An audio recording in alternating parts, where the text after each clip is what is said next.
You're listening to Answers from the Akashic Records, a world of empowerment service from Aingeal Rose Ahonu.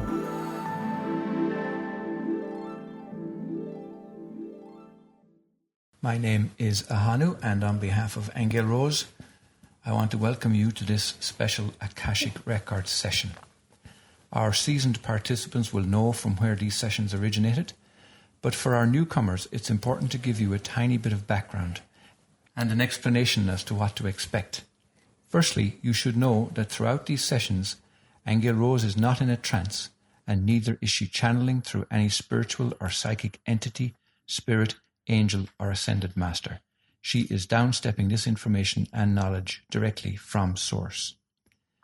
Secondly, this session has been recorded, and even though you registered with your full names, we will not use people's personal names anywhere in this discussion, simply to ensure the privacy of all participants. All participants will receive a copy of the recording free of charge as soon as we have finished rendering it as a download. Thirdly, we always try to answer as many questions as we possibly can in these sessions, but if time is not on our side and we can't answer them all, we will roll them over and ask them in the free open forum session on the first Sunday of every month.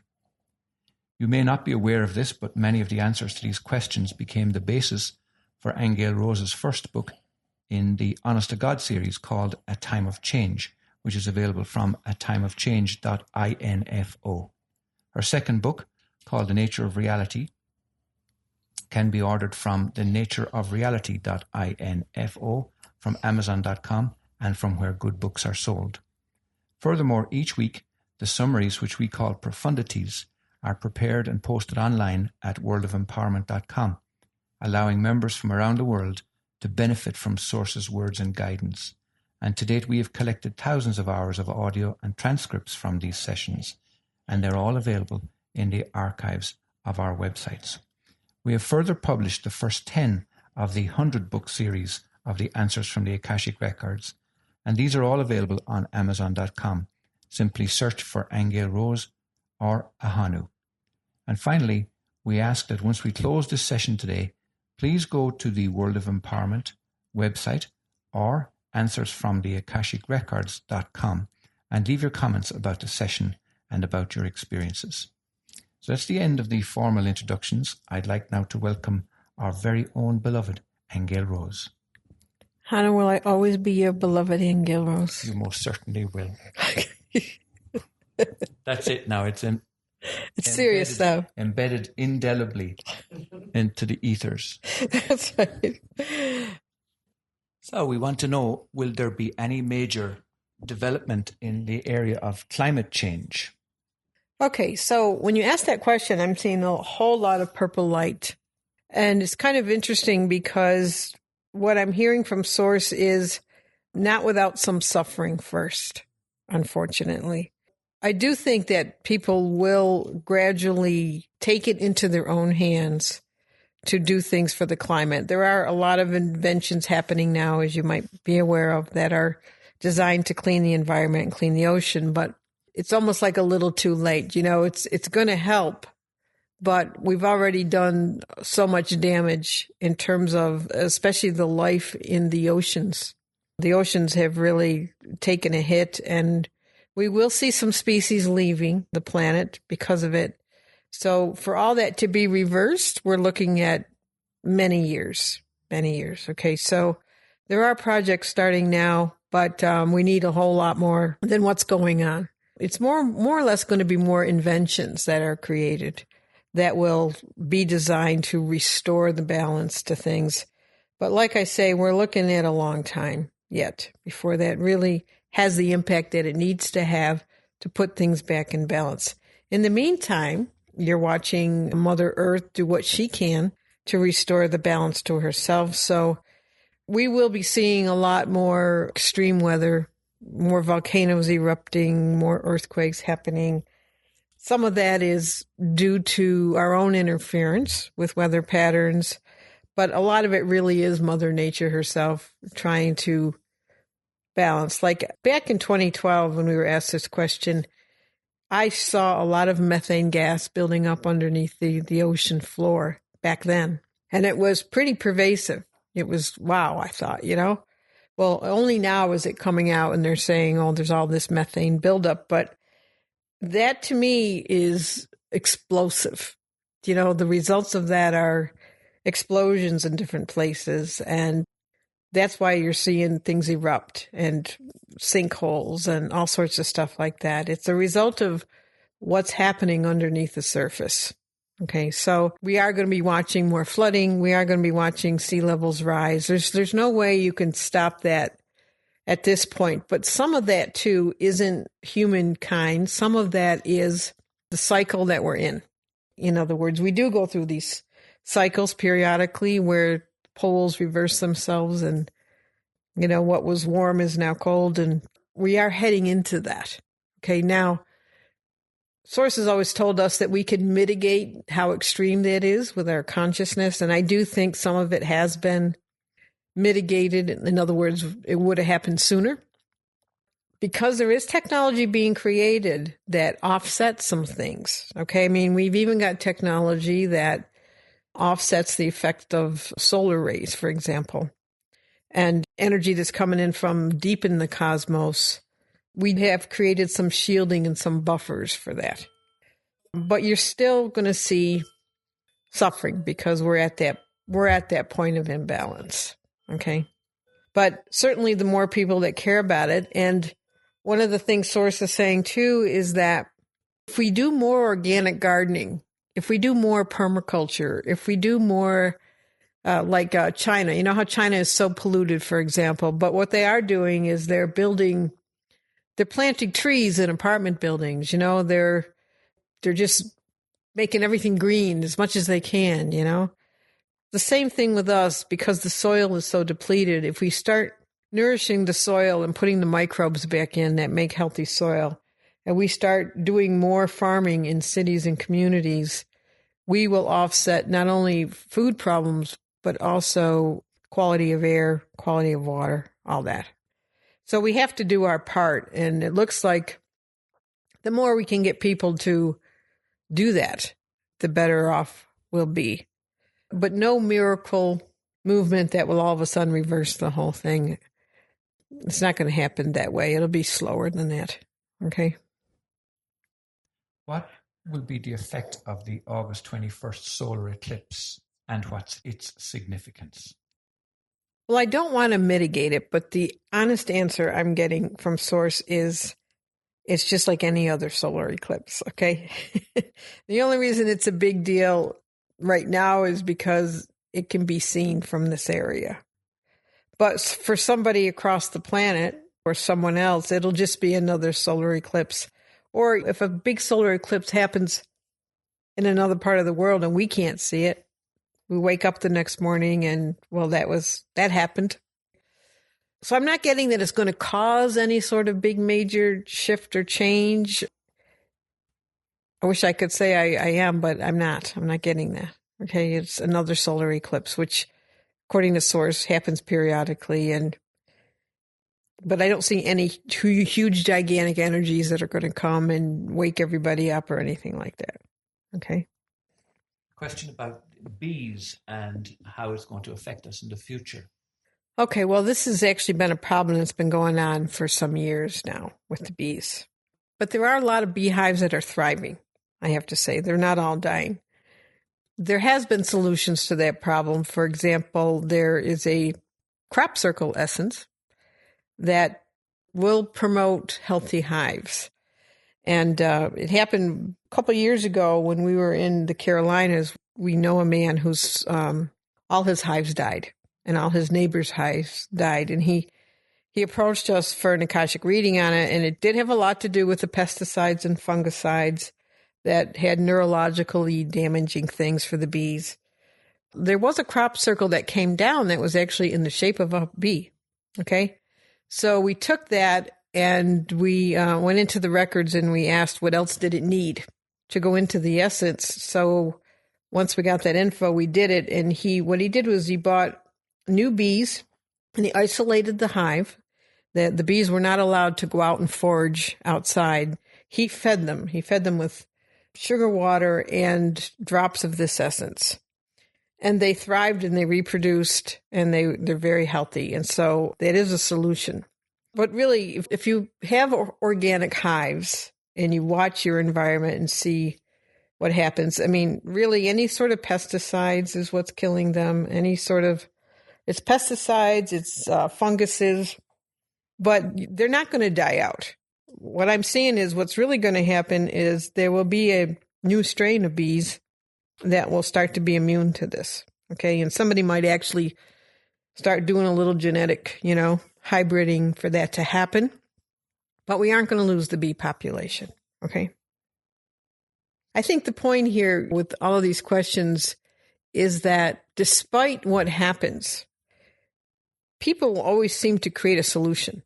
They always seem to come up with something that solves a problem.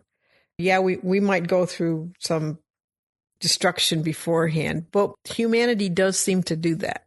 It'll come up with solutions to every problem. Okay. Let's take a quick little studio break here, and we'll be right back after this break. Don't go away.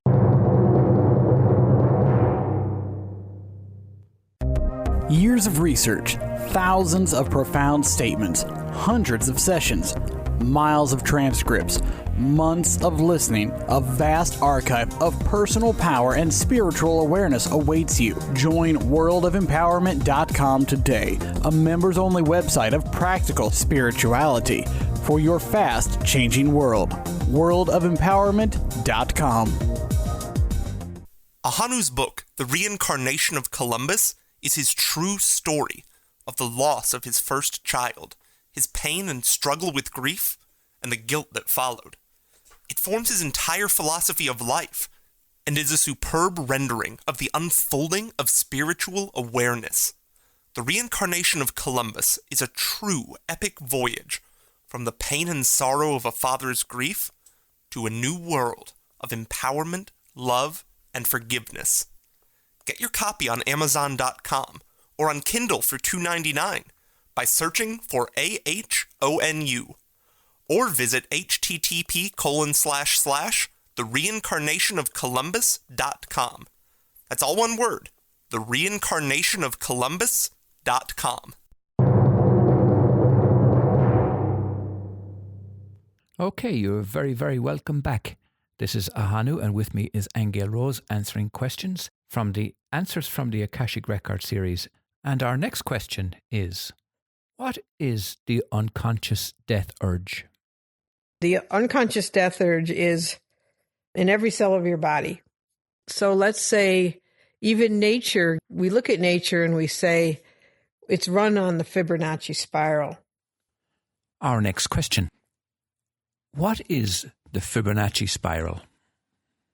This is the natural order, but it's not the natural order. It's a death spiral. And it's a death spiral because, as you see, you start out cycling out in life, you spiral out, and then you come to a point where you begin to age and then you die. So that is a death spiral. And it's not natural to God's source. So, for example, too, we look at the whole predator consciousness. The world is, it's pervaded by the predator consciousness. We see it in nature all the time. We see it in ourselves. We all have that predator consciousness. We may say we don't, but if we look at things that make us angry, or we say to ourselves, well, that crime deserves death, or that crime deserves karmic retribution, and we even wish it on each other, okay? All of this goes under the heading of the unconscious death urge. Really, any kind of a negative perception that you have or a judgment that you have toward anyone, it's really a desire to kill them. And Source is very serious about that. Any projected negativity, what's underneath that is a desire to kill somebody, because negative thoughts weaken people. When we talk about physical immortality or being an immortal being, what it means is you're pure love, okay? You've purified those things out of you to the point where you're nothing but pure love. Because the higher you go in frequencies, the more loving it gets. the more pure it gets, the more devoid of any negativity it gets. Okay, so we first have to stop believing in death as natural, first of all, and then be asking for guidance on uprooting death consciousness inside you. So the Course in Miracles is great on this particular topic because it says something about the fear of death is really its attraction. And Sandra Ray, who's the founder of Rebirthing with Leonard Orr, would say that all death is suicide. So we really have to be looking deeply into this and uprooting the belief in it on so many different levels of our consciousness. So that you can do no matter where you are, whether you're here, whether you're in the Himalayas. The advantage that yogis have by taking themselves out of society is that they're not surrounded by negative mass consciousness projection in the intensity that we all are. But still, the responsibility to undo your death beliefs and your death attraction and your death urge is up to each person. So it's why, I was going to have a class on this. I want to have a class on this, just a weekly exploration into the unconscious death urge, because I know how important it is. So we'll do it. But that's really what's underneath death. And the reason why you don't stay alive as long as you want is because the thoughts and perceptions and the Fibonacci spiral inside your body is on automatic pilot. It's just a running thing.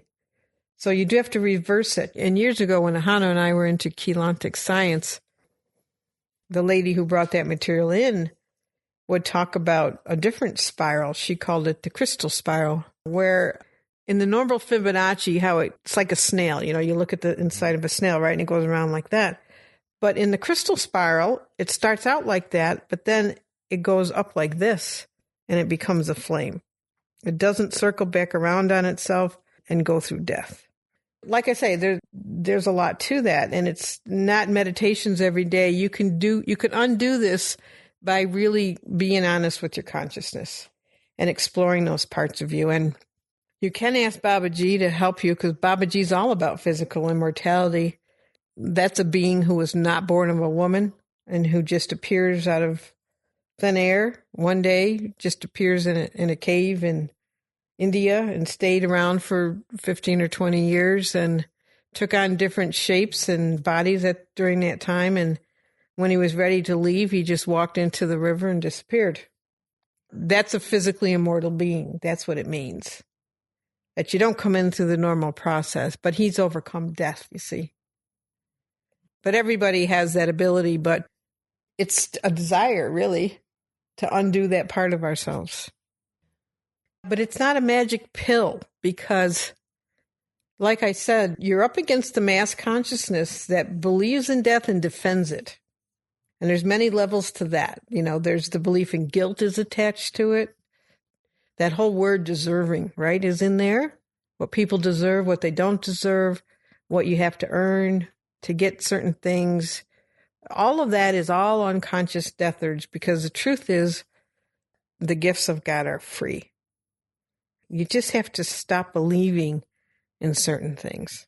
But that's a process, because you've got your own lifetimes that are coded to that. You've got your families that are coded to that. You've got cultural beliefs. You've got religious beliefs. You've got perceptions about God. You've got self-worth issues. You've got all of that stuff. It's all unconscious death urge. Sickness. Any type of sickness is punishment against the self.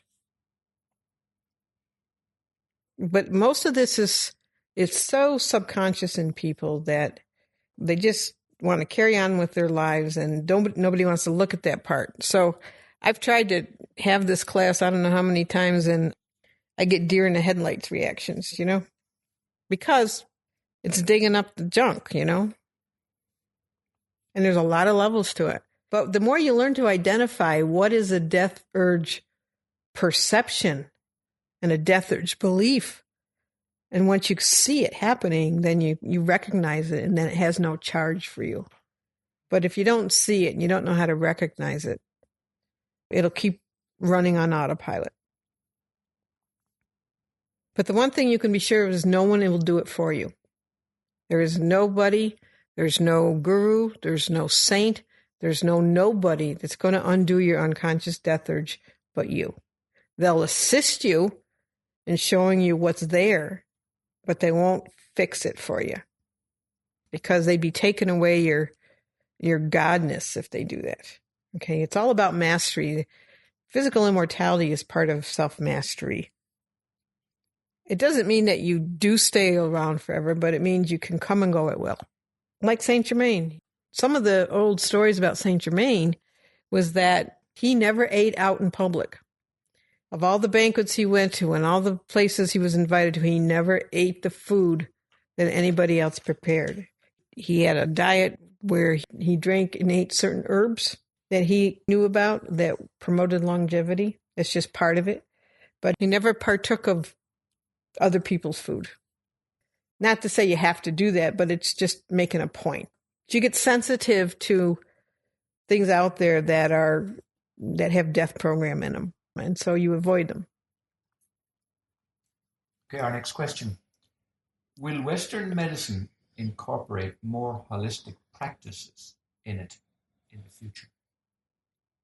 It will, and it's starting to. I do think the medical marijuana was a huge shift. For them to accept that it has healing properties and starting to make medicines out of it. Well, of course, they're going to make their own medicines from it. But they will start looking into more herbs and things like that are health producing over the years. Again, another slow process thing, but they will start incorporating more. We have to watch people like Monsanto, though, who are making a genetically engineered type of marijuana. So we do have to watch because we're always going to have that part happen too. But yes, actually now the answer is there will be more. It's more, looks like it's more herbal type, looking at more plants that produce healing. And now that they've seen that they can make money off of marijuana, they will begin to accept, like, for example, they found that turmeric cures a lot of illnesses as well. So they're starting to make products that have turmeric in them. So they'll start using more of it like that now that it's been accepted. Okay, that brings us to the end of this part of the session. And as is our tradition, I'm going to read for you now the summary of what we've covered so far. Major climate change reversal will happen, but not without some suffering at first. More inventions designed to clean the oceans and our environment will help restore the balance of nature over time. Methane gas under the ocean floor is potentially explosive for this planet. We can mitigate much climate change with our own consciousness. We must re-nurture our soil. This is our part in helping Mother Nature. All solar eclipses are normal rotational experiences in the cosmic cycles. Many beehives are thriving because of the inner knowledge of their beekeepers. Pesticides and fungicides are killing bees, but we will not lose them to extinction. Humanity is capable of resolving all problems. The unconscious death urge is in every cell of our bodies. The Fibonacci spiral is a death spiral and is not natural to God's source. Negative thoughts weaken us. Pure love thoughts strengthen us. The higher the frequency, the more loving it gets. The advantage that yogis have is their isolation from negative projections. We are up against the mass consciousness that believes in death. The gifts of God are free. All our beliefs and our illnesses are coded to the unconscious death urge.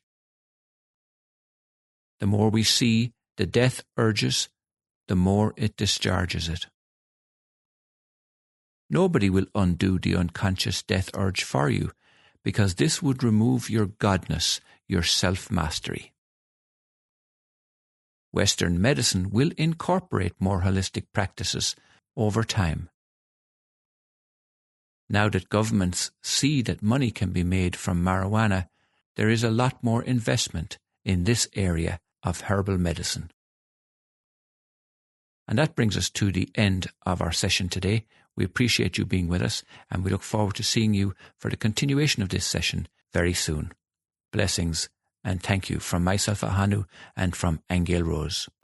You've been listening to Answers from the Akashic Records, a world of empowerment service from Aingeal Rose and Ahonu. To get the profound statements from the Akashic Records in your mailbox each week, log on to worldofempowerment.com.